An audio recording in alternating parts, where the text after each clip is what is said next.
যদি এইরকম পরিস্থিতিতে নবী যে কথাটা বলতেন, এই প্রশ্নটাই উঠতো না। কারণ এখন সন্তান বাবা মাকে গালি দেওয়াটাই অহরহ হয়ে গেছে। কিছু হইলেই বাবা মাকে গালি দেয়, লাঠি নেওয়ার পেছনে ধাওয়া দেয়। মানে এর চেয়ে বড় অপদার্থ সন্তান তো আর হতে পারে না। একদম সাক্ষী বদবখ্ত, মানে কপাল পোড়া জাহান্নামী সন্তান আর কেউ হতে পারে না, যে তার বাবা মাকে রক্তচক্ষু দেখায়, যে তার বাবা মাকে গালি দিতে পারে, অসম্মান করতে পারে। আর যাই হোক, সে খুশনসিব হতে পারে না, সে বদনসিব, সে কপাল পোড়া। আলহামদুলিল্লাহ নাহমাদুহু ওয়া নাস্তাঈনুহু ওয়া নাস্তাগফিরুহু ওয়া নু'মিনু বিহি ওয়া নাতাওয়াক্কালু আলাইহি ওয়া নাউযু বিল্লাহি মিন শুরুরি আনফুসিনা ওয়া মিন সাইয়্যাতি আ'মালিনা। মান ইয়াহদিহিল্লাহু ফালা মুদিল্লা লাহু ওয়া মান ইউদ্লিলহু ফালা হাদিয়া লাহু। وأشهد أن لا إله إلا الله وحده لا شريك له وأشهد أن محمدا عبده ورسوله الذي أرسله الله تعالى بالحق إلى الناس بشيرا ونذيرا وداعيا إلى الله بإذنه وسراجا منيرا. أما بعد فقد قال الله تعالى في كلامه المجيد وفرقانه الحميد: أعوذ بالله من الشيطان الرجيم. بسم الله الرحمن الرحيم. فأتت به قومها تحمله قالوا يا مريم لقد جئت شيئا فريا. يا أخت هارون ما كان أبوك امرأ سوء وما كانت أمك بغيا. فأشارت إليه قالوا كيف نكلم من كان في المهد صبيا. صدق الله العلي العظيم وصدق رسوله النبي الكريم ونحن على ذلك من الشاهدين والشاكرين. سبحانك لا علم لنا إلا ما علمتنا إنك أنت العليم الحكيم.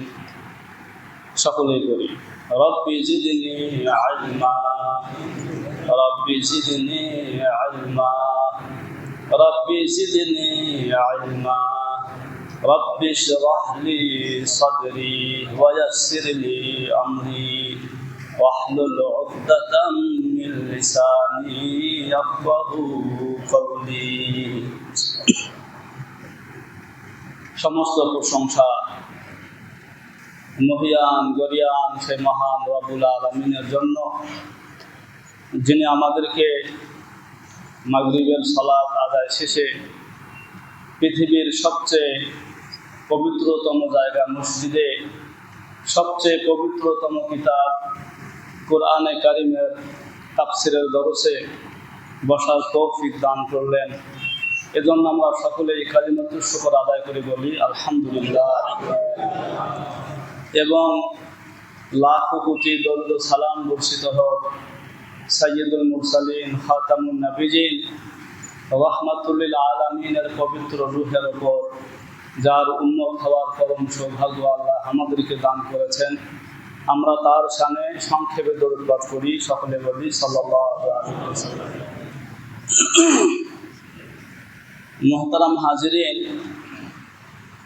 আমি আমার আজকের খুতবায় পবিত্র কোরআনে কারিম থেকে সূরাতু মারইয়াম এর 27, 28 এবং 29 মোট 3টা আয়াত তিলাওয়াত করেছি।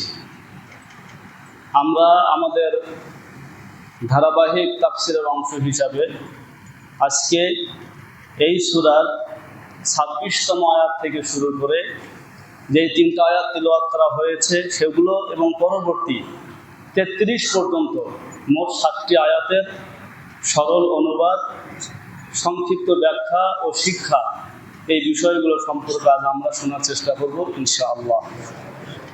মুহতারাম হাজিরিন, আমরা এর আগে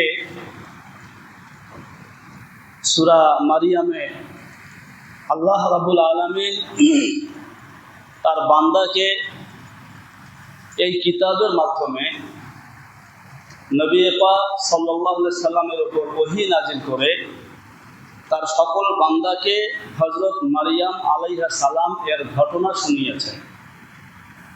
যেহেতু আল্লাহ রাব্বুল আলামিন নিজেই স্রষ্টা হয়ে সর্বশ্রেষ্ঠ মানব মুহাম্মদ আরবি সাল্লাল্লাহু আলাইহি সাল্লামের মাধ্যমে সর্বশ্রেষ্ঠ কিতাব কোরআনে কারিমে এই ঘটনার আলোচনা করেছেন এবং আমাদেরকে শুনিয়েছেন, বোঝা যায় হযরত মারিয়াম আলাইহিস সালামের ঘটনার মধ্যে আমাদের জন্য রয়েছে অসংখ্য নসিহত এবং উপদেশ।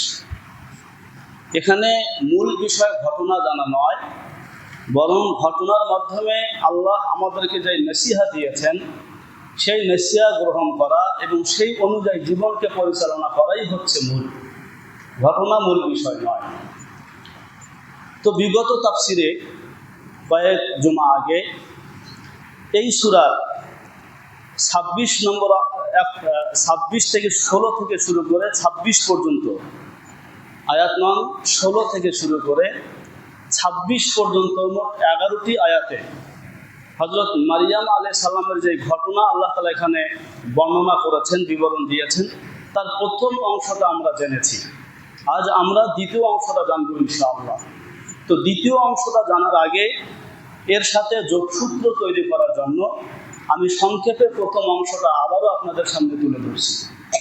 প্রথম অংশের সারমর্ম ছিল এই: আল্লাহ রাব্বুল আলামিন চাইলেন কোনো পুরুষের সংস্পর্শ ছাড়াই চতুর্থ আর একটা পদ্ধতিতে পৃথিবীতে মানুষ পাঠাতে।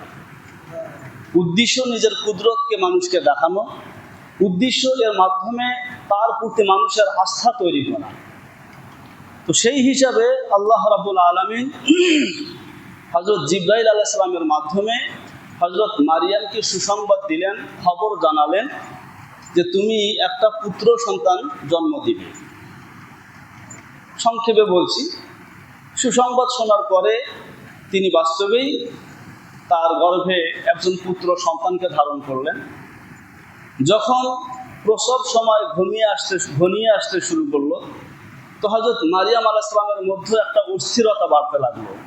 তিনি উৎকণ্ঠিত, বিচলিত হলেন যে এই অবস্থায় যদি আমি বাচ্চা জন্ম দেই তাহলে আমি সমাজের সামনে কি উত্তর দিব? আমি কি তাদেরকে এই কথাটা বোঝাতে পারবো যেটা আল্লাহ রাব্বুল আলামিনের পক্ষ থেকে তার কুদরতের মুজাহারা? তারা তো এটা মানবে না, বরং ভণ্ড বলে তিরস্কার করে আমার এইসব কথাকে উড়িয়ে দিবে। এজন্য তিনি মনস্থ করলেন লোকালয় ছেড়ে নির্জন কোথাও চলে যাবেন, এবং তিনি সেটাই করলেন। বাইতুল মুকাদ্দিস বা মসজিদে আকসা থেকে পূর্ব দিকে 9.5 মাইল দূরে অবস্থিত একটি পাহাড়, শাইর পাহাড়, এই পাহাড়ের এক উঁচু টিলাতে তিনি আরোহণ করলেন, যেটাকে বলা হয় বাইতুল লাহাম, বর্তমানে সেটাকে বলে বেতেলহাম।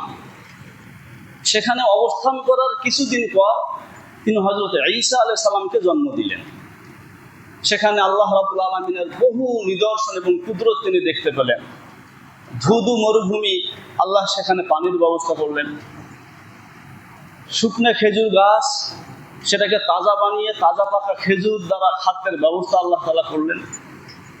এবং আল্লাহ তাআলা এটাও জানিয়ে দিলেন যে মারিয়াম, তোমার কোনো চিন্তা নাই, যদি কেউ তোমাকে কিছু বলে তুমি একটা উত্তর শুধু দিবা, ইন্নী নাযারতু লির-রাহমানি সাওমা, আমি তো রোজার মানত করেছি। আর সেই সময়ে রোজা রাখার অর্থ ছিল কথা না বলা, মানে আমি কথা বলতে পারবো না। এই যে বিভিন্ন কুদরত তিনি দেখলেন, পরিশেষে আল্লাহ তাআলা এটাও বললেন যে তুমি রোজার কথা বলবে। এতে হযরত মারিয়াম অনেকটা নিশ্চিত হয়ে গেলেন যে আল্লাহ রাব্বুল আলামিন কোনো না কোনোভাবে আমি যে কলঙ্ক মুক্ত, আমি যে পবিত্র, এটাকে প্রমাণ করেই দিবেন।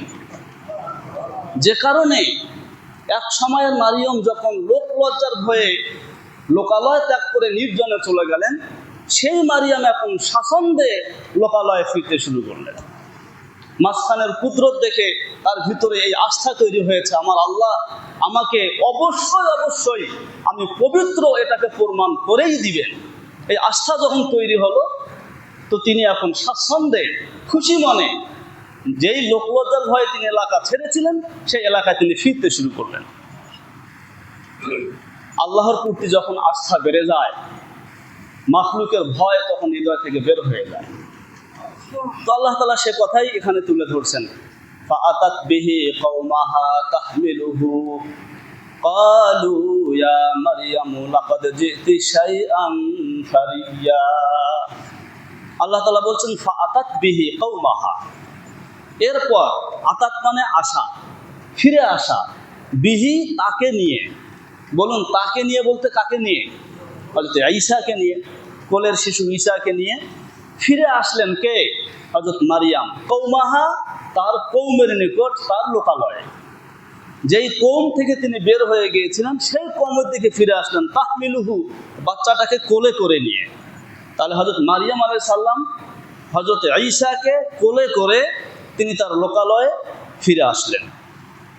আসার পরে যখন লোকরা দেখলো কি ব্যাপার, মারিয়ামের কোলে বাচ্চা, কি ঘটনা, ক্বালু তারা বললেন ইয়া মারিয়াম, হে মারিয়াম, লাকাদ জিতি শাইআন ফারিয়া, লাকাদ জিতি তুমি তো করে ফেলেছো, শাইআন ফারিয়া এক মারাত্মক খতরনাক কাজ, তুমি তো খতরনাক কাজ করে ফেলেছো, সর্বনাশ, তোমার কোলে বাচ্চা, এ কি করছো তুমি? শুরু হয়ে গেল তিরস্কার। শুধু তাই না, তিরস্কারকে আরো বাড়ানোর জন্যে, আরো বড় সড়ো করে তিরস্কার করার জন্যে যে প্রসঙ্গটা টেনে আনা হলো সেটা হলো ইয়া উখতা হারুন মা কানা আবুকি ইমরাআ সাউইন ওয়া মা কানাত উম্মুকি বাগিয়া। এর অর্থ হচ্ছে হযরত মারিয়ামকে আরো বেশি অপদস্থ করা। ইয়া উখতা হারুন, হে হারুনের বোন, হারুনের বোন, এ কথা তারা বলেছিল। অথচ হযরত হারুন যিনি হলেন হযরত মূসা আলাইহিস সালামের ভাই, তার জামানা থেকে হযরত মারিয়াম আলাইহিস সালামের জামানার মাঝখানে শত শত বছরের ব্যবধান। তাহলে হারুনের বোন মারিয়ামকে বলল কেমন করে? এখানে মূলত হারুনের বোন বলিয়া হযরত মারিয়ামকে আরো বেশি তিরস্কার করতেছিলেন। তোমরা না নবীর বংশধর, তোমরা না হারুনের বংশধর, তো তোমরা নবীর বংশধর হয়ে এগুলো করো? আমাদের সমাজে এমন আছে না, কেউ কিছু খারাপ কিছু করলে তার বংশের সবচেয়ে ভালো লোকটার নাম নেয়, আরে তোমরা না ওই লোকের বংশের, তোমরা আবার এগুলো করো। তার মানে আরো বেশি তাকে লাঞ্ছিত করার উদ্দেশ্য। শুধু তাই না, বলল মা কানা আবু কি, মা কানা ছিল না, আবু কি তোমার বাবা, ইমরাআ সাউ কোনো খারাপ লোক। মারিয়াম তোমার বাবা তো খারাপ লোক ছিল না, সে তো মসজিদে আকসার ইমাম ছিল, মসজিদে আকসার ইমামের মেয়ে হয়ে এই কাজ। আবার কি বলতেছে, ওমা কানাত উম্মুকি বাগিয়া, ওমা কানাত ছিল না, উম্মুকি তোমার মা, বাগিয়া কোনো অসৎ নারী, তোমার মাও তো কোনো বেবিচারিণী অসৎ নারী ছিল না, সেও নবীর বংশধর ছিল। তোমার মা এত ভালো, তোমার বাবা এত ভালো, তুমি হারুনের বংশধর, তুমি না এই কাজ করছো। মানে চূড়ান্ত অপমান যাকে বলা হয়। এভাবে একটার পর একটা তারা কথা বলতে শুরু করলো। সামনে আগার আগে এখানে একটা কথা আমি বলি, আমাদের সমাজেও কিন্তু এই জিনিসটা আছে। কেউ কিছু করলেই সবার আগে গালি খায় তার বাবা, খায় না? খায় না? একটু দোষ করছে, বাস বাবার নাম নিয়ে বলে দিব অমুকের বাচ্চা, তমুকের বাচ্চা। এটা স্পষ্ট ভাষায় নিষেধ করা হয়েছে শরীয়তে। কারো অপরাধে তার বাবা মার প্রসঙ্গ টানা গুনাহে কবিরা। এটা যেমন একটা গুনাহে কবিরা, ঠিক এমনিভাবে কেউ এমন কিছু করা যে কারণে কেউ তার বাবাকে গালি দিতে পারে, এইটাও গুনাহে কবিরা। সহিহ বুখারীর বর্ণনা। বুঝাতে পারলাম কি কথাটা? দুই দিক থেকে গুনাহে কবিরা, মানে কারো কোনো অপরাধে অপরাধীর বাবা মার প্রসঙ্গটা টানা, এটা গুনাহে কবিরা। ঠিক এমনিভাবে কোনো সন্তান এমন কিছু করা যে কারণে কেউ তার বাবা মাকে গালি দিতে পারে, তার বাবা মার প্রসঙ্গ টানতে পারে, তার বাবা মা গালি শুনতে পারে, অপদস্থ হতে পারে, এইটাও ওই সন্তানের জন্য করা গুনাহে কাবীরা। হাদিসে এসেছে, নবীজি বলেন অমিনাল কাবাইর, গুনাহে কাবীরার একটি হলো আইয়াশতিমার রাজুলু ওয়ালিদাইহি, কোন ব্যক্তি তার বাবা মাকে গালি দিবে, কোন ব্যক্তি তার বাবা মাকে গালি দিবে, এটা গুনাহে কাবীরা। সাহাবায়ে কেরাম অবাক হয়ে গেল, হুজুর এটা কি বললেন? আয়াশতিমুর রাজুল লিওয়ালিদাইহি, কোন সন্তানের পক্ষে কি এটা সম্ভব সে তার পিতামাতাকে গালি দিবে? এটা কেমন করে সম্ভব? সন্তান তো এই কাজ করতে পারে না। হ্যাঁ, এই প্রশ্ন তখন উঠেছিল যখনকার সন্তানরা বাবা মাকে গালি দিত না। যদি এইরকম পরিস্থিতিতে নবীজি কথাটা বলতেন, এই প্রশ্নটাই উঠতো না। কারণ এখন সন্তান বাবা মাকে গালি দেওয়াটাই অহরহ হয়ে গেছে। কিছু হইলেই বাবা মাকে গালি দেয়, লাঠি নেওয়ার পেছনে ধাওয়া দেয়। মানে এর চেয়ে বড় অপদার্থ সন্তান তো আর হতে পারে না। একদম সাকি বদবখ্ত, মানে কপাল পোড়া জাহান্নামী সন্তান আর কেউ হতে পারে না, যে তার বাবা মাকে রক্তচক্ষু দেখায়, যে তার বাবা মাকে গালি দিতে পারে, অসম্মান করতে পারে। আর যাই হোক, সে খুশনসিব হতে পারে না, সে বদনসিব, সে কপাল পোড়া। তো তখনকার যুগে প্রশ্ন ছিল, যখন কেউ এ কাজটা করতোই না, তো তারা বললেন ক্বালু আয়াশতিমুর রাজুল ওয়ালিদাইহি, হুজুর কোন সন্তানও কি তার পিতামাতাকে গালি দেয়? নবীজি এবার ব্যাখ্যা বুঝাই দিলেন। হ্যাঁ, কিভাবে গালি দেয়? বা ইয়াশতিমুর রাজুলা, কেউ অন্য কারো বাবা মাকে গালি দেয়, ফলশ্রুতিতে ফায়াশতিমু আবাহু আম্মাহু, সেও তার বাবা মাকে গালি দেয়। তো ওই লোকটা তার বাবা মাকে গালি দিয়েছে, এটার কারণ সে হয়েছে, মানে কেমন যেন সে নিজেই তার বাবা মাকে গালি দিয়েছে। কেন তুমি আর একজনের বাবাকে গালি দিতে গেলে? যে কারণে সে তোমার বাবাকে গালি দিল, এটা তুমি তোমার বাবাকে গালি দিলা, এইটা বলে গণ্য হবে। পদ্ধতিটা বুঝাই দিলেন। হ্যাঁ, সরাসরি তো বাবা মাকে গালি দিবে না, তবে সে অন্য কারো বাবা মাকে গালি দিবে, আর ফলশ্রুতিতে ওই ব্যক্তি তার বাবা মাকে গালি দিবে, এটা তার গালি দেওয়া হবে। তাহলে দুইটা মাসলা এখানে বললাম। একটা হলো কারো অপরাধে তার বাবা মার প্রসঙ্গ টানা, এটা গুনাহে কবিরা। আবার কারো জন্য এমন কিছু করা যে কেউ তার বাবা মাকে গালি দিতে পারে, এটা গুনাহে কবিরা। তো তার কারণে অন্য কেউ বাবা মাকে গালি দিলে যদি গুনাহে কবিরা হয়, তাহলে নিজেই বাবা মাকে গালি দিলে সেটা কোন গুনাহ হবে? আছে এর উপর আর কোনো স্তর আছে কি? গুনাহে কবিরার উপর তার কোনো গুনাহ নাই। যাই হোক, ওই অপদার্থরা হযরত মারিয়াম আলাইহিস সালামের বাবা মার প্রসঙ্গ টেনেছিলেন, অথচ হযরত মারিয়াম এক্ষেত্রে সম্পূর্ণ নির্দোষ ছিলেন। তো যখন তারা এসব কথা মারিয়ামকে বলতে শুরু করলো, যেহেতু উনি রোজা আছেন, রোজার মানত করেছেন, তো উনি কি করলেন? ফাআশারাত ইলাইহি, আশারত এর অর্থ হচ্ছে ইঙ্গিত করা, ইলাইহি তার দিকে।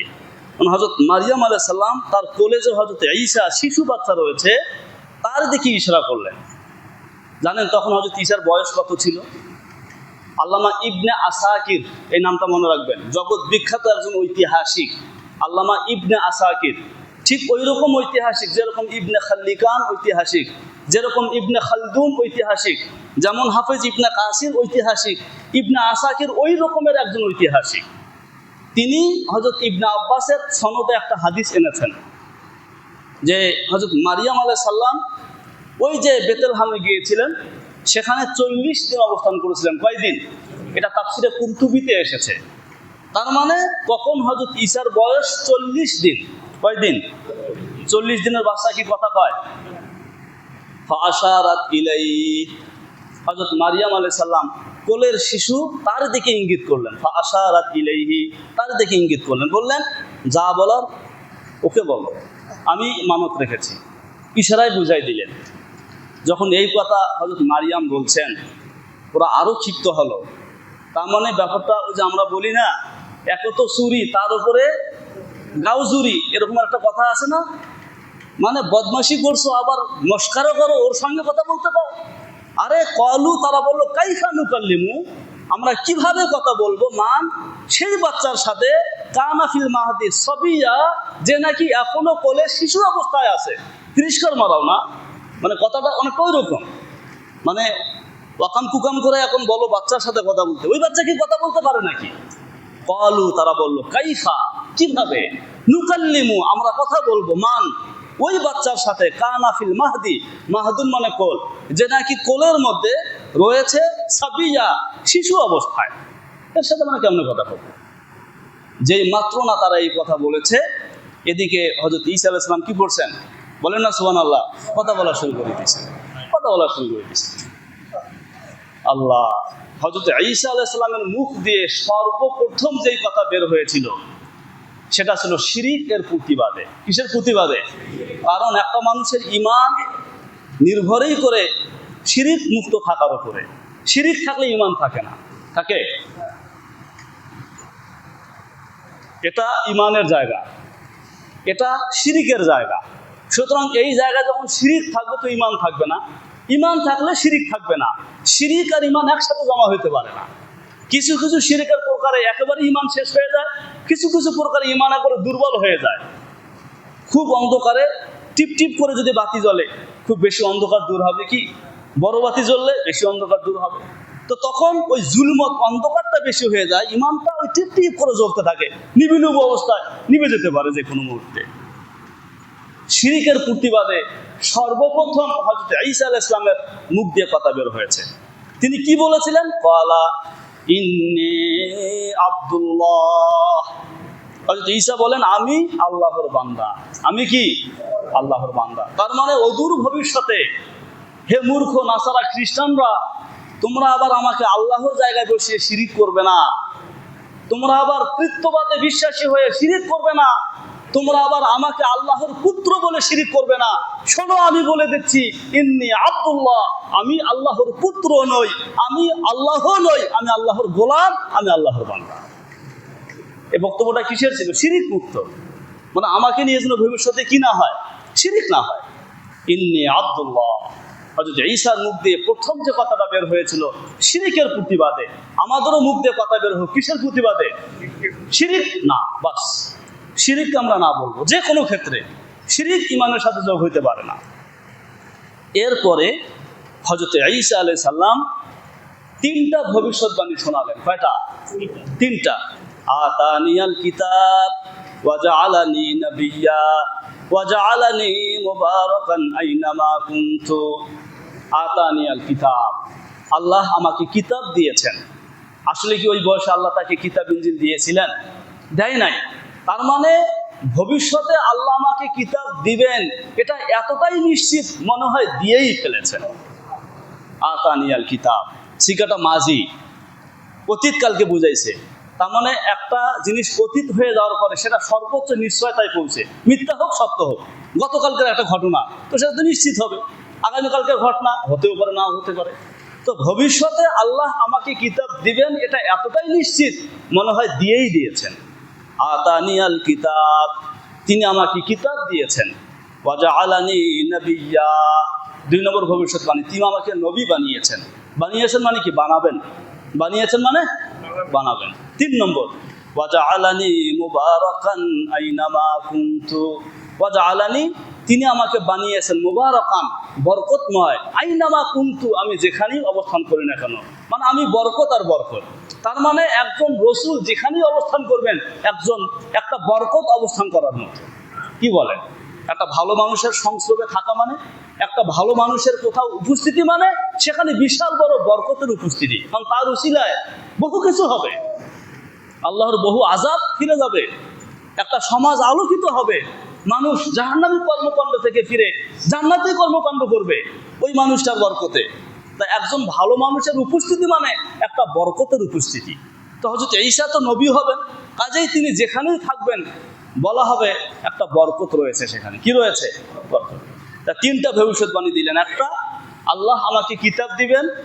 দুই নম্বর, আল্লাহ আমাকে নবী বানাবেন। তিন নম্বর, আল্লাহ আমাকে বরকতময় বানাবেন, আমি যেখানেই অবস্থান করি না কেন। তাহলে এ যাবৎ চারটা কথা বললেন। কয়টা কথা? চারটা কথা। একটা কথা হচ্ছে শিরিকের প্রতিবাদে, আমি আল্লাহর বান্দা। 2, 3, 4 ভবিষ্যৎবাণী। এবার খেয়াল করেন, সর্বশেষ তিনি সবিশেষ গুরুত্বের সাথে তিনটা ইবাদতের কথা তুলে ধরেছেন। কয়টা? তিনটা। একটা ইবাদতের নাম সালাত, আর একটা ইবাদতের নাম যাকাত, আর একটা ইবাদতের নাম বাবা মার সাথে সদ্ব্যবহার। কি বললাম? কয়টা? 1 সালাত, 2 যাকাত, 3 পিতামাতার সাথে সদ্ব্যবহার। বিশেষভাবে এই 3টা বিষয় তুলে ধরলেন। তার মানে কি? সালাত আদায়ের মাধ্যমে, যাকাত আদায়ের মাধ্যমে একটা মানুষ সর্বোচ্চ পর্যায়ে আল্লাহর হক আদায় করবে। তার মানে আল্লাহর হক আদায়ের সর্বোচ্চ পদ্ধতির নাম হচ্ছে সালাত। কারণ সালাত ইবাদতের মধ্যে সবচেয়ে গুরুত্বপূর্ণ, এরপরেই যাকাত। তাহলে সালাত এবং যাকাতের মাধ্যমে একজন ব্যক্তি স্রষ্টার শুকর আদায় করবে, তার হক আদায় করবে। আর পিতামাতার সাথে সদ্ব্যবহার করার মাধ্যমে আল্লাহর পরে বান্দাদের মধ্যে কারো উপরে সবচেয়ে বেশি হক কারো থাকলে তিনি হচ্ছেন পিতামাতা, তো তার হক আদায় করবে। তাহলে পিতামাতার হক আদায় করার মাধ্যমে কেমন যেন সে মাখলুকের হক আদায় করবে, আর আল্লাহর হক সালাত যাকাতের মাধ্যমে আদায় করার মধ্য দিয়ে সে কেমন যেন আল্লাহর সমস্ত বিধান পালন করবে। তার মানে আল্লাহর হক আদায় হলো, বান্দার হক আদায় হলো। তো আল্লাহর হক আর বান্দার হক আদায় করলে আর থাকে কি? তার মানে সে পরিপূর্ণ মনে। তো পিতামাতার হক আদায় করার মাধ্যমে বান্দার হক আদায়, সালাত যাকাত আদায়ের মাধ্যমে আল্লাহর হক আদায়, আল্লাহর বাকি বিধানগুলো পালন করা। তো তিনি সেটা বললেন, ওয়া আউসানি বিসসালাতি ওয়াজ যাকাতি মা দুমতু হাইয়া। ওয়া আউসানি, আল্লাহ আমাকে নসিহা দিয়েছেন, বিশেষভাবে গুরুত্ব দিয়েছেন বিসসালাতি, নামাজের। কিসের? নামাজের। ওয়া যাকাতি, কিসের? যাকাতের। সালাত এবং যাকাতের নির্দেশ তিনি আমাকে দিয়েছেন। কতদিন পর্যন্ত? মা দুমতু হাইয়া, যতদিন পর্যন্ত আমি বেঁচে থাকবো। তাহলে সালাত যাকাত 1 বছরের জন্য নয়, 2 বছরের জন্য নয়, বরং সারা জীবনের জন্য। যতদিন জ্ঞান আছে, যতদিন রুহু আছে, ততদিন সালাত আদায়, ততদিন যাকাত আদায়। আর কি? ওয়া বাররাম বিওয়ালিদাতি ওয়া লাম ইয়াজআলনি জাব্বারান শাকিয়া। ওয়া বাররাম বিওয়ালিদাতি, এবং আল্লাহ আমাকে নির্দেশ দিয়েছেন আমার মায়ের সাথে সৎ ব্যবহারের। তার সাথে? এখানে বাবার কথা বলে নাই কেন? বলে না কেন? বলে নাই কেন? তো বাবাই নেই, এবং উনি দুনিয়াতে আসার পিছনে একমাত্র ভূমিকা ওনার মায়ের, আর এক ভূমিকা আল্লাহর। তো সালাত যাকাতের মাধ্যমে আল্লাহর হক আদায় হলো, আর দ্বিতীয়ত মা তার মাধ্যমে দুনিয়াতে এসেছে, তো তার সাথে সদ্ব্যবহার করার মাধ্যমে মায়ের হক আদায় হলো। এটা হলো হযরত ঈসার জন্যে, আর ঈসা বাদে বাকি সবার জন্য মায়ের সাথে যোগ হবে কে? বাবা। তাহলে হযরত ঈসার ক্ষেত্রে মা বলা, অন্য সবার ক্ষেত্রে মা আর বাবা দুইজনের কথা বলার মতো। ওয়া বাররাম বিওয়ালিদাতি, এবং আমাকে নির্দেশ দিয়েছেন আমার মায়ের সাথে সদ্ব্যবহারের। আমরা অনেকে নফল নামাজ পড়ি, তাহাজ্জুদ করি, বহু হজ উমরা করি, মানে দান খয়রাত বহু কিছু করি। কেন? এগুলো নেক আমল। কেন? এগুলো করলে পরে সওয়াব হাসিল হবে। কিন্তু জানেন সবচেয়ে ফরজ ওয়াজিবের পরে সবচেয়ে বড় নেক আমল কি? ফরজ ওয়াজিবের পরে সবচেয়ে বড় নেক আমল কি? এই ব্যাপারে একটা হাদিস এসেছে গালেবান সহিহ মুসলিম শরীফে। হযরত ইবনে আব্বাস রাদিয়াল্লাহু তাআলা আনহুমার কাছে এক ব্যক্তি আসলেন, এসে বললেন, হুজুর আমি তো শেষ, আমি ধ্বংস হয়ে গেছি। হযরত ইবনে আব্বাস বললেন, কি হয়েছে তোমার? কেন তুমি ধ্বংস হয়েছো? কি ঘটনা, কি বলো? তো তখন ওই ব্যক্তি বলেন, আমি এক মেয়েকে বিবাহের প্রস্তাব দিয়েছিলাম। কিসের? বিবাহের প্রস্তাব দিয়েছিলাম। সে প্রস্তাবকে প্রত্যাখ্যান করেছে। একটা ছেলে কোনো মেয়েকে বিবাহের প্রস্তাব দেওয়ার পরে যদি প্রত্যাখ্যান করে, এটা একটু লাগে না গায়ে? যাই হোক, আর এক ছেলে তাকে গিয়ে যখন বিবাহের প্রস্তাব দিছে, সে আবার সেটাকে গ্রহণ করেছে। তা আমার প্রস্তাবকে প্রত্যাখ্যান করলো, আর একজনের প্রস্তাবকে গ্রহণ করলো, এজন্য এটা আমার আত্মমর্যাদা বোধ লাগলো, আর আমি কৌশলে ওই মেয়েটাকে খুন করে ফেললাম। কি করে ফেললাম? হুজুর এখন কি করবো? আমি তো মস্ত বড় অন্যায় করে ফেলেছি, মারাত্মক আমি ভুল করে ফেলেছি, একজনকে কোনো কারণ ছাড়াই আমি খুন করে ফেলেছি, এখন আমার কি হবে? হযরত ইবনে আব্বাস রাদিয়াল্লাহু তাআলা আনহুমা, এই হাদিসটা সম্ভবত বুখারী শরীফেও এসেছে, বললেন, আহাইয়ুন ওয়ালিদাক, তোমার কি বাবা মা বেঁচে আছে? কয় হুজুর না, আমার বাবা মা বেঁচে নাই। তাহলে এক কাজ করো, তুব ইলাল্লাহ আস্তাগফিরুল্লাহ, এখন তোমার কাজ হচ্ছে তওবা করা, আল্লাহর কাছে ক্ষমা চাওয়া, চোখ দিয়ে পানি ছেড়ে ছেড়ে কেঁদে কেঁদে আল্লাহর কাছে মাফ চাওয়া, বাস কথা শেষ। এখন ইবনে আব্বাস তার একজন শাগির্দ, তার একজন ছাত্র পাশে ছিলেন, আতা ইবনে ইয়াসার, নাম কি? আতা ইবনে ইয়াসার। তিনি এবার ইবনে আব্বাসকে প্রশ্ন করে, হুজুর আপনি তাকে যে সমাধান দিলেন ব্যাপারটা তো বুঝে আসলো, মাঝখানে কেন যেন একটা কথা বললেন, আহাইজুন ওয়ালেদা, তোমার কি পিতামাতা বেঁচে আছেন, এইটা কেন কইলেন?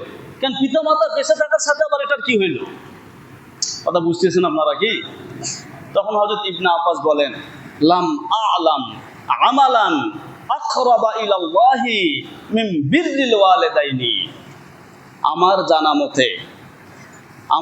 মতে আল্লাহর নিকট পিতামাতার সাথে সৎ ব্যবহার করার চেয়ে বেশি পুণ্যের কাজ, বেশি উন্নত সওয়াবের কোনো কাজ আছে বলে আমার জানা নেই। তার মানে ফরজ এবং ওয়াজিবের পরে আল্লাহর নিকট সবচেয়ে দামি এবং প্রিয় আমল হচ্ছে কেউ তার পিতামাতার সাথে কি করবে? সৎ ব্যবহার করবে। এই জায়গায় এসে না অনেক সন্তানদের একটা অভিযোগ, পিতামাতা জুলুম করে। কি করে? ভাই 3 জন 4 জন আমাকে কম দেখতে পায়, শুধু এক ভাইয়ের দিকে টানে, জুলুম করে। তা জুলুম করে তার মানে কি করে চান আপনি? কি করতে চান? মানে ওই জন্য ভালো ব্যবহার করি না, ঠিক মতন কথা বলি না, জুলুম করে যে। তাহলে শুনুন, আর একটা হাদিস শুধু শোনাই, এই হাদিসটা শোনানোর পরে ব্যাপারটা শেষ করে দেই। মুসনাদ আহমদ ইবনে হাম্বলে একটা হাদিস এসেছে, হাদিসটার সনদ হাসান এবং সহিহ। হাদিসটা হলো, নবীজি বলেন, মা মিন মুসলিমিন কানা লাহু ওয়ালাদান মুসলিমান, কোন মুসলমান যার নাকি মুসলিম পিতামাতা আছে, একজন মুসলমান তার কি আছে? মুসলিম পিতামাতা আছে। ইউসবিহু ইলাইহিমা মুহতাসিবান, প্রতিদিন সকালবেলায় সবার আগে খোঁজ নেয় ওই পিতামাতার। ইউসবিহু ইলাইহিমা, সকাল হলেই প্রথমে যায় হলো পিতামাতার কাছে, তাদের খোঁজ খবর নেয়, কি অবস্থায় আছে জানাশোনা করে, এবং সেটা এই জন্য যে মুহতাসিবান, আল্লাহর সন্তুষ্টির জন্যে, সওয়াব লাভের আশায় সকাল হলে প্রথম তার তালিকায় যে কাজটা যোগ হয় সেটা হলো পিতামাতার খোঁজ নেয়া। নবীজি বললেন, ইল্লা ফাতাহাল্লাহু লাহু বাবাইনি মিনাল জান্নাহ, এই কাজটার কারণে, এই নেক আমলটার কারণে আল্লাহ রাব্বুল আলামিন তার জন্য জান্নাতের 2টা দরজা উন্মুক্ত রাখেন, যদি সে কবিরা গুনাহ না করে। বাপ একজন, মা একজন, 2 জনের সেবা করার বদৌলতে কয়টা দরজা? 2টা দরজা। নবীজি বললেন, যদি তার শুধু একজন বেঁচে থাকে, মা কিংবা বাবা, আর সে তার খোঁজ নেয়, তাহলে একটা দরজা খুলবে জান্নাতের। কয়টা? তার মানে আপনার বাবা আপনার মা, আমার বাবা আমার মা, মানে জান্নাতের দরজা। আমার বাবা আমার জান্নাতের দরজা, আমার মা আমার জান্নাতের দরজা। হাদিস এখনো শেষ করে নেই, মূল তো এখনো আসেই নাই। এবার নবীজি বললেন, ওয়া ইন আগদাবা আহাদাহুমা, যদি পিতামাতার কোনো একজনকে সন্তান অসন্তুষ্ট করে, লাম ইয়ারদাল্লাহু আনহু হাত্তা ইয়ারদা আনহু, যতক্ষণ না যাকে অসন্তুষ্ট করেছে সে ওই সন্তানের প্রতি সন্তুষ্ট না হয়, ততক্ষণ আল্লাহ তার প্রতি কি হয় না? সন্তুষ্ট হয় না। তার মানে পিতামাতার সন্তুষ্টির ওপরে কার সন্তুষ্টি? আল্লাহর সন্তুষ্টি। স্পষ্ট একটা হাদিসে এসেছে, মুসলিম শরীফের বর্ণনা। এরপরে প্রশ্ন করা হলো নবীজিকে। এখন যেটা বলছি এটাই মূলত আমার বলা উদ্দেশ্য ছিল, যে কারণে পুরো হাদিসটা শোনালাম। বললো, কিল আলী রাসূলিল্লাহ, রাসূলকে বলা হলো, ওয়া ইন জালামা, হুজুর আপনি বললেন পিতামাতার সাথে সৎ ব্যবহার করতে হবে, তাদের খোঁজ খবর নিতে হবে, কিন্তু যদি পিতামাতা এমন হয় যে জলামা, তারা আমার প্রতি কি করে? জুলুম করে। নবীজিকে ওয়া ইন জালামা ওয়া ইন জালামা ওয়া ইন জালামা 3 বার বললেন, তারা তোমার প্রতি জুলুম করলেও তারপরেও তোমার দায়িত্ব হচ্ছে তাদের সাথে সদ্ব্যবহার করা, হৃদ্যতা বজায় রাখা, তাদের খোঁজ খবর রাখা। এরপরে আর কি হাদিস শোনাবে? পিতামাতার খোঁজ খবর নেওয়ার জন্য, পিতামাতার সাথে সদ্ব্যবহার করার গুরুত্ব বোঝানোর জন্য এরপরে আর কোন হাদিসের দরকার? ওয়া ইন জালামা, জুলুম করলেও তোমার দায়িত্ব হচ্ছে এটা প্রতিশোধ না নিয়ে, এটার জন্য তাদের সাথে অসৎ আচরণ না করে বরং সৎ আচরণকেই অব্যাহত রাখা, এটা তোমার দায়িত্ব। জুলুম করলে সেটার জন্য তাদের জবাবদিহি আল্লাহর কাছে করতে হবে। তার মানে সন্তানের উপরে যে পিতামাতার জুলুম জায়েজ, এটাও আবার না। কিন্তু পিতামাতা সন্তানের উপরে জুলুম করতে পারবে না, জুলুম করতে। জুলুম করলে সেটার হিসাব নিকাশ হবে, কিন্তু পিতামাতা জুলুম করলে সন্তানের কোনো অধিকার নাই সেই জুলুমের লেজ ধরে জের ধরে কোনো আচরণ করার। ওটা সরাসরি আল্লাহ দেখবেন, সন্তানের ওখানে কোনো হস্তক্ষেপ চলবে না। কথা কি পরিষ্কার বুঝে আসলো? তাহলে তিনটা জিনিস আলোচনার শেষের দিকে এসেছে আমার। একটা হলো সালাত, একটা হলো যাকাত, আর একটা হলো পিতামাতার সাথে সদ্ব্যবহার। এই তিনটা হচ্ছে পালনীয়। এই তিনটা কি ভাই? পালনীয়। আর দুইটা কাজের কথা উল্লেখ করেছেন যেগুলো পরিহারযোগ্য। ওয়ালাম ইয়াজআলনি জাব্বারান শাকিয়া, আল্লাহ আমাকে বানান নাই জাব্বার, অহংকারী, শাকি, কঠোর দিলের মানুষ আল্লাহ আমাকে বানায় নাই। তার মানে অহংকার এবং দিলের কঠোরতা এই দুটা মারাত্মক নিন্দনীয় কাজ। তার মানে দেখেন, একদিক থেকে সালাত যেমন সব থেকে ভালো, এর বিপরীতে যেহেতু জাব্বার এবং শাকি এই দুইটা খারাপ স্বভাবের কথা এনেছে, তার মানে বোঝা যায় করণীয় জায়গায় সালাত যেমন সবার উপরে, পরিহারের জায়গায় অহংকার সবার উপরে, পালনীয় জায়গায় যাকাত যেমন সবার উপরে, পরিহারের জায়গায় কঠোরতা সবার উপরে। মানে যতটা গুরুত্বের সাথে আপনাকে সালাত আদায় করতে হবে, অতটা গুরুত্বের সাথে অহংকারকে পরিহার করতে হবে। যতটা গুরুত্বের সাথে বাবা মার সাথে সৎ আচরণ অব্যাহত রাখতে হবে, অতটাই গুরুত্বের সাথে আপনাকে কঠোরতা বর্জন করতে হবে। যার দিল কঠোর সে আল্লাহর রহম থেকে দূরে। যার দিল কঠোর তার প্রতি আল্লাহর দয়া নেই, রহম নেই। স্পষ্ট হাদিস, মান ইউহরামু আনির রিজকি ইউহরামু আনিল খায়রে কুল্লিহি, যে নাকি নরম দিল থেকে বঞ্চিত, যে নাকি কোমলতা থেকে বঞ্চিত, সে কেমন যেন সমস্ত কল্যাণ থেকে বঞ্চিত। কঠোর দিলের সাথে কল্যাণ নাই। দেখতে কল্যাণ মনে হলো, এটা আল্লাহর কাছে কল্যাণ না। মারা যাওয়ার পরপরই বোঝা যাবে সেটা কল্যাণ ছিল কিনা। অতএব কঠোরতা পরিহার করা, অহংকার পরিহার করা। তাহলে পালনীয় তিনটা, সালাত, যাকাত, পিতামাতার সাথে সদ্ব্যবহার। পরিহার যোগ্য দুইটা, একটা হচ্ছে অহংকার, আর একটা কি? একটা আয়াত শুধু বাকি আছে, শেষ করে দিই। ওয়াসসালামু আলাইয়া ইয়াওমা বুলিতু ওয়া ইয়াওমা আমুতু ওয়া ইয়াওমা উবআসু হাইয়া। সর্বশেষ যে কথাটা হযরত ঈসা বলেছিলেন, ওয়াসসালামু আলাইয়া, আমার প্রতি সালাম, ইয়াওমা বুলিতু, যেদিন আমার জন্ম হয়েছে, ওয়া ইয়াওমা আমুতু, যেদিন আমার মরণ হবে, ওয়া ইয়াওমা উবআসু হাইয়া, যেদিন আমাকে কিয়ামতের ময়দানে উঠানো হবে। আল্লাহু আকবার। কি একটা মানুষ হযরত ঈসা আলাইহিস সালাম! জন্মের সময়ও আল্লাহর শান্তি, মরার সময়ও আল্লাহর শান্তি, কিয়ামতের ময়দানে উঠাবেন তখন আল্লাহর শান্তি। একবারে কোরআনে ঘোষণা। তার মানে মানুষের সবচেয়ে গুরুত্বপূর্ণ তিন জায়গা, একটা জন্মের সময়, একটা মৃত্যুর সময়, একটা হলো কিয়ামতের ময়দানে।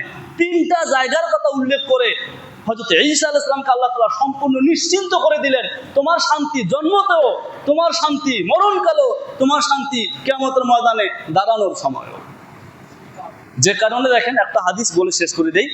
হযরত নবী পাক সাল্লাল্লাহু আলাইহি ওয়াসাল্লাম বলেন, বাচ্চা জন্মের পরে কাঁদে না? কাঁদে না? কাঁদে না? প্রত্যেকটা বাচ্চা দেখবেন জন্মের পরেই কেঁদে উঠে, এবং তার কাঁদার ধরনটা অনেকটা এরকম, মনে হয় কেউ একটা গুতা মারল, হাউমাউ করে কেঁদে উঠে। এরকমটা মনে হয় কি হয় না? এখন থেকে দেখবেন এরকমটা মনে হয়। আসলেই বাস্তবে তাই। একটা বাচ্চা জন্ম নেওয়ার সাথে সাথে কেউ তাকে গুতা মারে, এবং সে কারণেই সে জোরে চিল্লায়। স্পষ্ট বুখারী শরীফের হাদিস, মিশকাত শরীফেও এসেছে, মুসনাদ আহমদে এসেছে, দারিমিতে এসেছে। নবী ইসলাম বলেন, মা মিন বানি আদামা মাউলুদিন ইল্লা ইয়ামাসসুহু শাইতান।